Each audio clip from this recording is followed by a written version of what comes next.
All right, I'm back. Okay, I walked you through in the last two videos particularly about how to fill electrons into orbitals. Okay, in the process we also learned the next step in the concept map, which is electronic configuration. But keep in mind, electronic configuration came after the orbital sequences, right? And I taught you about the circles and the nucleus. So we're going to do a couple more practice on that, and then we're going to go back to our complicated twisted concept and work some more examples there. All right, so for the purpose, I'm just going to choose, say, my red color back again. Okay, and this time we are going to use carbon, and we know carbon is 6 and 12.0100, doesn't matter. This is what it say looks in the periodic table. So this tells us right here we got 6 protons and 6 electrons, right? Right. Now if you go back to that sequence I told you, okay, carbon is in the second row all the way over here, right? That means you've got to get past 1s and 2s before you get into the p bracket in the second row where carbon is located. That's your final destination. That means we got 1s, 2s, and well 2p. That's where you end, right? Now let's switch the colors. Okay, so you got 6 electrons total. Okay, and we know an s orbital doesn't matter whether it's 1s, 2s, 3s, 4s, 5s, 100s. S can only take 2. Gain another s, I can only take 2. And what did I always tell you before you fill the last one? Make sure to count. So you got 4, and you need 2 more to get to 6, right? To get to 6 electrons. That means that 2 is what goes in here. So now we have our sequence. Now let's get some more colors and start painting. I mean, this is the most fundamental way of doing things, right? So now we got our nucleus. Let's do it in black and probably do our orbitals in different colors. So let's do that in red. Now you see we got 3 orbitals, 1s, 2s, 2p. That means we got 3 shells. I'm going to be really patient here drawing my circles, so bear with me. I don't want to just be a little bit sloppy with it this time around.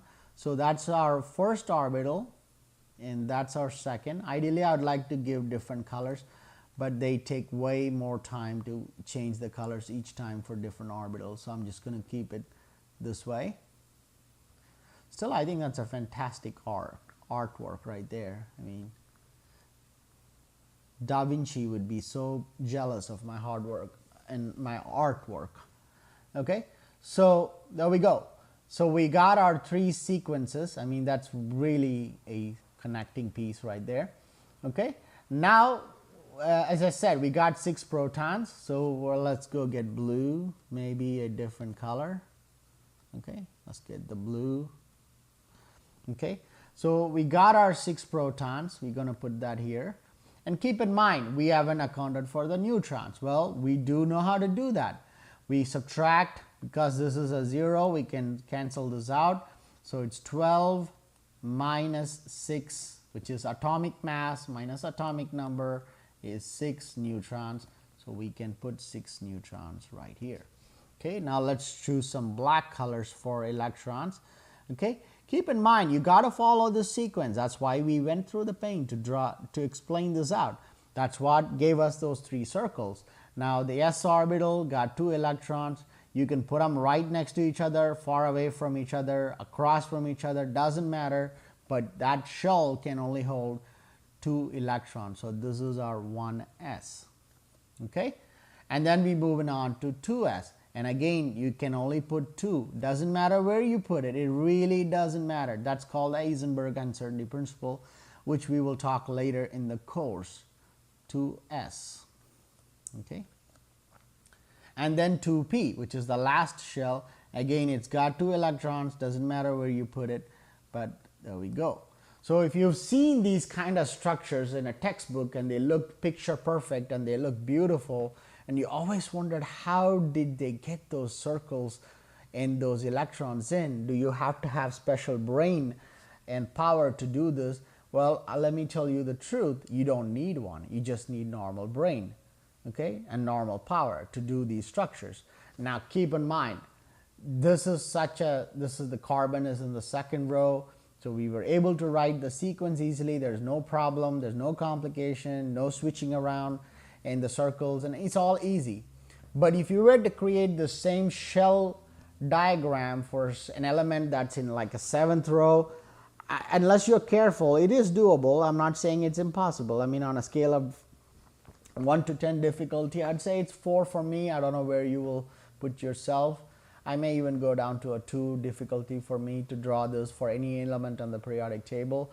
But you do want to have this knowledge on how things are arranged, because we will learn something else down the road which will tie into this concept. We will start removing electrons or adding electrons.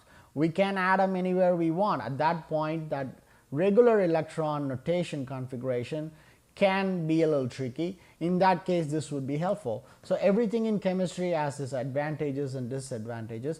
This is how you construct a shell for a simple atom. You can do this for complicated ones as well. Now let's go back and work out a couple more problems where I mentioned we switched orbitals around. That is a concept really hard for students to grasp. I am teaching you in a way that I'm least confusing you. I'm assuming that I'm doing that, but that is a part, no matter who's teaching it, that's a concept that's really hard for students to grasp because they just forget to switch it.